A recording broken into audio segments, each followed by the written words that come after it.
ঢাকার আকাশের মেঘলা ভাব অনেকটা কেটে গেছে, তবে ঠান্ডা অব্যাহত আছে। উত্তরের জেলাগুলোতে বইছে মৃদু শৈত্যপ্রবাহ। রাজধানীতে কুয়াশা আর হিমশীতল বাতাসের মাঝে সকাল থেকেই দেখা মিলছে সূর্যের। চলতি মাসে শীতের তীব্রতার শঙ্কা না থাকলেও জানুয়ারিতে শৈত্যপ্রবাহ নামতে পারে, তবে তা তীব্র হবে না বলে জানিয়েছে আবহাওয়া অধিদপ্তর। এদিকে ঘন কুয়াশা আর কনকনে শীতে কাবু হয়ে পড়েছে চলনবিল অধ্যুষিত নাটোর অঞ্চলের মানুষ। সকালে শীতের তীব্রতা থাকলেও বেলা বাড়ার সাথে সাথে কমছে শীতের দাপট। রাতে শীতের কাছে অসহায় হয়ে পড়ছে মানুষজন। গরম কাপড় না থাকায় বিপাকে ছিন্নমূল ও নিম্ন আয়ের মানুষ। এদিকে গাইবান্ধায়ও শীতের তীব্রতা বেড়েই চলেছে। সকাল থেকে দুপুর পর্যন্ত সূর্যের দেখা মেলে না। শ্রমজীবী ও অফিসগামী সহ নিত্যদিনের গৃহস্থলী কাজে জড়িতরা দুর্ভোগের শিকার হচ্ছেন বেশি। ডায়রিয়া ও শীতজনিত শিশু রোগীর সংখ্যা বেড়েছে হাসপাতালগুলোতে।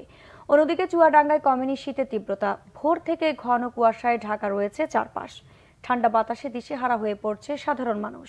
ব্যাহত হচ্ছে তাদের স্বাভাবিক কাজকর্ম।